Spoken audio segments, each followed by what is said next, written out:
What's going on, YouTube? Rick here with Trapping with Rick.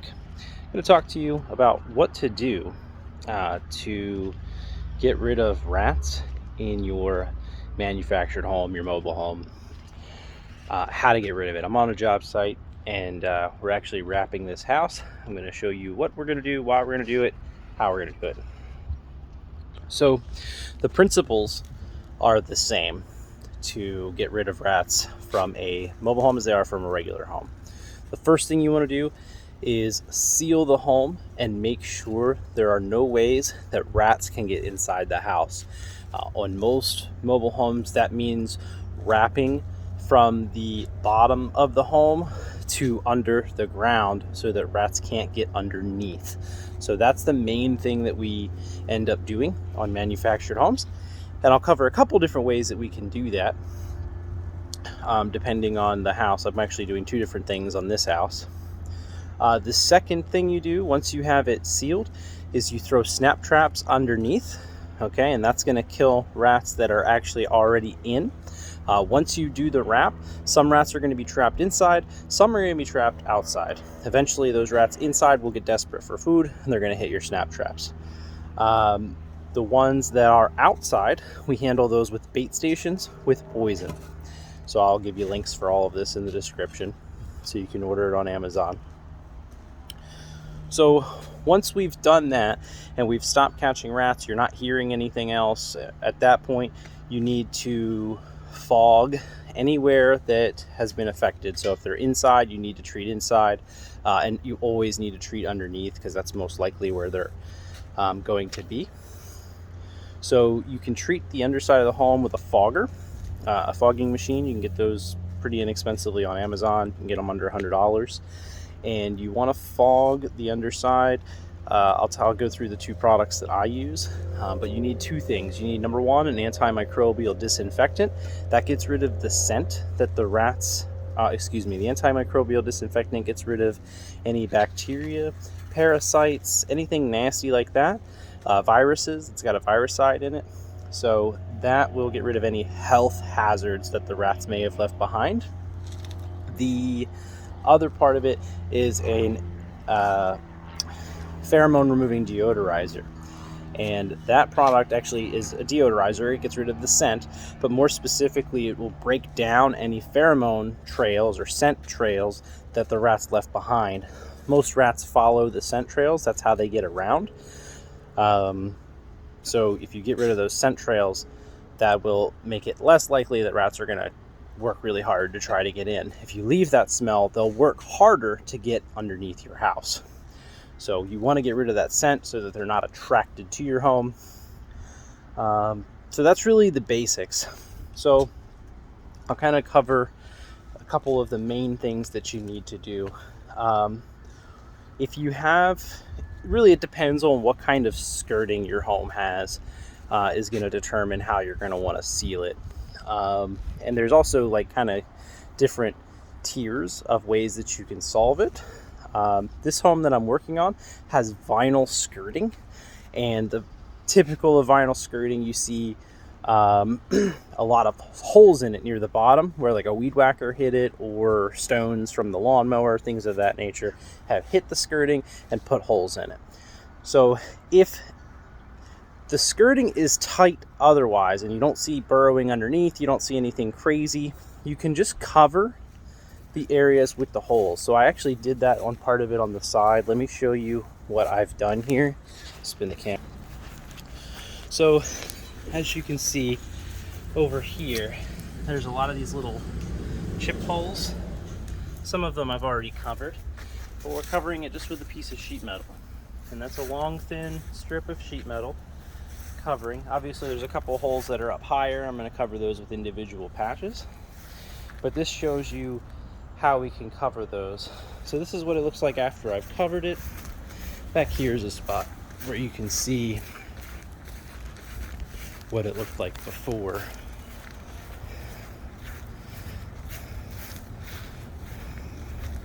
So this is what it looks like over there. So you can see it's pretty tight against the ground and there's no digging underneath it. So what we're going to do first is just try covering it with that sheet metal. So that's what we're doing most of the way around this home, is just covering those holes with the sheet metal like I've done here. And then obviously I'll do little patches on the spots that are higher. Now, some places, wherever they're digging underneath, and over here there was some erosion from water. So what you want to do is take the skirting off, and then you want to install a steel wire mesh. We call this hardware cloth in the industry. And you want to attach it at the bottom of the house, behind the skirting, and you want to go all the way down 6 inches into the earth and then 6 inches out at a minimum. So that's what I have there. Obviously I'm gonna push it down in further and straighten it out and clean it up, but that'll be really, really secure. That way, even if there's a hole in the skirting, the rats can't get into the home. So this is the most common way that we do it. This is the best way to do it. So this is what we're doing here, and then we're obviously going to fill that dirt back in and then put the skirting back, and that should be, that's one of the most effective ways to do it. Another thing to look for, wherever your skirting meets with concrete or blacktop, you're going to want to make sure it's secure and tight against the blacktop. I spent about an hour yesterday fixing all of this soffit, or this vinyl skirting, to make sure that it was up against the concrete. And then wherever there's a spot that's shallow like that, I'm actually going to add some concrete to that so that they can't burrow. There's actually a spot over here, you can see, where they were chewing. Turn the flash on. So you can see they were chewing and burrowing here. As you can see, I have traps there.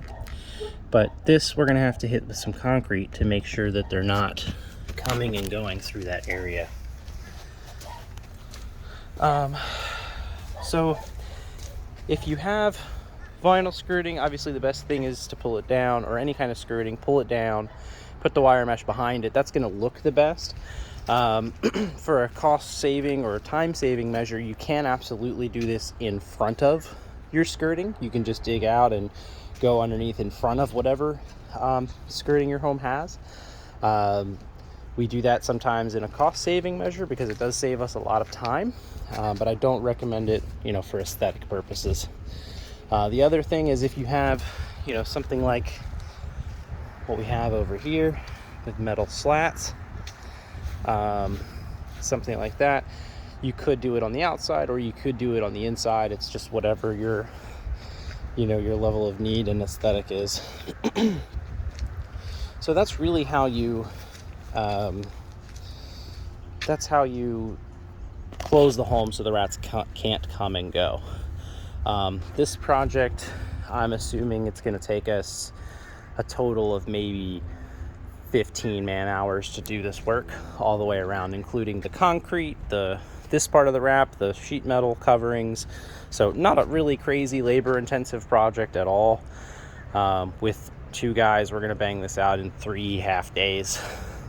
Super simple. Just keep it simple and make sure it's secure.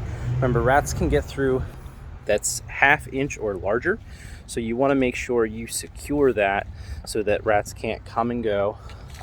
That's the most important part of this process, is making sure they can't come and go. The next step is to set rat traps on the inside. Regular Tom and Jerry style classic snap traps. The expression, try to build a better mousetrap. There's no need to. The old school kind work. They work really, really well. They're super effective. So I've got a bucket to show you what we do. So this is the regular snap trap. My preferred bait is either peanut butter or Slim Jim. Slim Jim is preferred because it's easy. And check this out, you really like this. You can buy these from Walmart. Okay, these are super cheap. This is like $2.99 and it's 14 snack sticks, but each one is individually wrapped, and it'll cover 4 or 5 traps without any issues. So I recommend standard snap traps. You can get those at Home Depot or Amazon. I'll throw a link. And then you want to set them where the rats are actively traveling. So you can see right here, this is where I showed you that burrow, and this is where I have the rat traps. So if a rat were to go through that path, they're gonna smell that and go for it. Obviously, I'm not gonna have a lot of success until the area is closed off. I have actually caught 2 rats here already, but you're gonna get real success once the home is secure. So I have one other spot where I can show you where we have a lot of activity, and I've set traps, and there might actually be a rat on the trap, I don't know yet. But back here, this area is the other area. You can see there's grooves in the insulation, lots of traveling there. There shouldn't be any insulation on the ground, but this has all been knocked down by rats, so of course no catches yet, not since the first day. But this is a great spot to set traps and to put I actually also put extra pieces of garbage and things like that, just to see if they move it around, if they're visiting the area and not hitting the traps, whatever it might be. So that's how you do the trapping. The next step is to put out bait stations. Now the bait stations, again, I'll throw you guys a link so you can see these on Amazon, but they're weighted down with a brick, and they require a special key to get into them, and that's to keep children and pets safe. So the bait station works like a little maze that the rat goes into, and then they can eat the poison. See if I have one that's easy to get to here. Yeah, I got one here. Okay. So this is the bait stations that I use. Let me show you. Get the key really quick.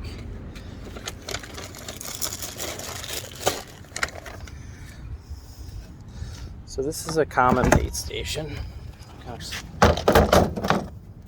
So for a standard manufactured home, I would recommend putting out 2, one by the air conditioning and one on the opposite end of the home from where the air conditioning is. The reason you put it by the air conditioning is because that's where there's a water source. So they're normally going to look for food and water. They're just most likely to be near the air conditioner where there's a water source. So we open this bad boy up. See, this one's already used. The poison I recommend is called Contract. I have a bucket of it back there. But you put the little bricks on these sticks, and the rats will eat it. And this is actually what it looks like when they've consumed the poison. You can see some feces in there, and it's just been completely broken down. So that's what you want to see. That means the bait station is actively working. So you put those on the outside, and you really only need to check those maybe once every week or 2 to see what the level of activity is in your area. So that's really it. The last thing that you need to do to get rid of rats is, like I said, to disinfect and to remove pheromones. So let me just show you this. I have larger foggers, like more commercial grade, that I really like, but this fogger, I bought this little fogger for use in tight spaces, and I really like it. It will take you a little longer to fog an attic with this, but if you're only going to do it once, you're not doing it commercially, it's definitely a good option for you. So this fogger you can get on Amazon for like $90, and it's really simple. You just add mostly water and then a little bit of your solution, your 2 different chemicals, and then plugs in 110 volt AC, and then it's got your on off switch. You turn it on, and then you open the valve, and then just sit it in the attic. For this one, I normally have to leave this one run for like 30 minutes to an hour. Obviously there are larger units, you can do it in 15 minutes, but this works really, really well. And there's 2 compounds I recommend using in your fogger. The first one is a product called DSV, which stands for Disinfectant, Sanitizer, Viricide. That's going to be a disinfectant, which gets rid of the health risks. And then the second product I recommend using is called Bacazap. Now this is a pheromone removing deodorizer. It it actually smells really nice, and it will get rid of the scent of the rats, but it also, most importantly, it gets rid of those scent trails so they're not attracted back to your home. So once you think the rats are all gone, I would say pull the traps, fog the crawl space and the home where you're having activity. Just blast fog in there, and then stay out of that area after you fog it for like 12 hours because it'll be a thick fog and you don't want to be breathing it in. It's not any more harmful than Lysol to be breathing that in while it's densely fogged. So just stay out for a few hours until the fog settles and kind of starts to bind to all of the smells. So that's really it in a nutshell. To recap, for a mobile home, the most important thing is going to be that home wrap, securing from the house to the dirt. And again, if you're going to use the steel mesh and go into the ground, make sure you go 6 inches down and 6 inches out. That way, when the rat comes up to it, they're going to run into it. And then they're going to, if they dig down, they're going to hit this. And they'd have to go like 6 inches out and around, which they're just generally not going to do, especially if you've gotten rid of their scent. So that's the most important part, securing the house. The next step is going to be trapping on the inside of the home or inside of the crawl space. With snap traps, check them twice a week, pull the dead ones, reset the traps, rock and roll. Third step is going to be putting poison on the outside. That's going to reduce the population, and any rats that are used to going into this home and trapped outside, they'll normally find that poison, eat it, and die. Final step, disinfect, get rid of the scent. Pheromone remover, get rid of all that. Once you do that, you should be good to go. We do this service pretty regularly. We take on, 30, 40 of these projects every single week. And we put a 1-year warranty on it as a minimum. And I would say less than 5% of those people have an issue in the future. And the majority of the ones that have issues in the future either have a plumbing issue that we didn't discover, or they have a barrel tile roof. So this is super effective for this type of home. And if you do this, you really shouldn't have any issues. If you do continue to have issues, the next step would be to check your sewer system for a plumbing leak. You can do a smoke test. There's a variety. I'll put a video up later on smoke tests and testing your sewer system for leaks. If it's not that, there's a hole where they're getting in somewhere. You'll want to re-inspect, at least while you're doing your trapping, re-inspect your exclusion work where you've sealed up every couple days, because especially if you're dealing with vinyl soffit, they can chew right through that. So if they're chewing through it and you cover the area, they might just chew a new hole near it. That's why it's important to do the trapping, get rid of the scent, all that other stuff that we talked about. So just inspect it at least once a week, walk around, make sure all your exclusions are secure. And so I normally do 2 visits a week for a project like this to check the traps once the exclusions are done. And one of those trips I'll spend another 15 minutes and just walk around and look at all of the exclusion work and make sure there's no new entries, there's no new burrows, there's nothing like that. Set your traps, snap traps with Slim Jim and or peanut butter, and then bait stations, use the contract, and make sure you use a weighted bait station with the concrete block inside of it. I don't know if I showed you that before. I'll show you really quick these bait stations. Super cool. So we've got obviously this tray, but there's actually a concrete block inside there so that other animals can't move it. So make sure you get the ones with the concrete block, otherwise they'll be ending up in your neighbor's yard. And that's really it. Then go ahead and disinfect and fog at the end once you're sure there's no more rats. And the way you know there's no more rats is you're not seeing any new entry points, you're not seeing any new activity, you're not hearing anything, and you're not catching anything on traps. If all of those things are true, you can assume that they're gone, and 95% of the time that's the case. You're done. So I hope that helps you, especially if you have a mobile home that has rats. If you can solve it, go ahead and go for it. If you're capable of doing this work, do it. It's going to save you a few $100s over having a professional come out.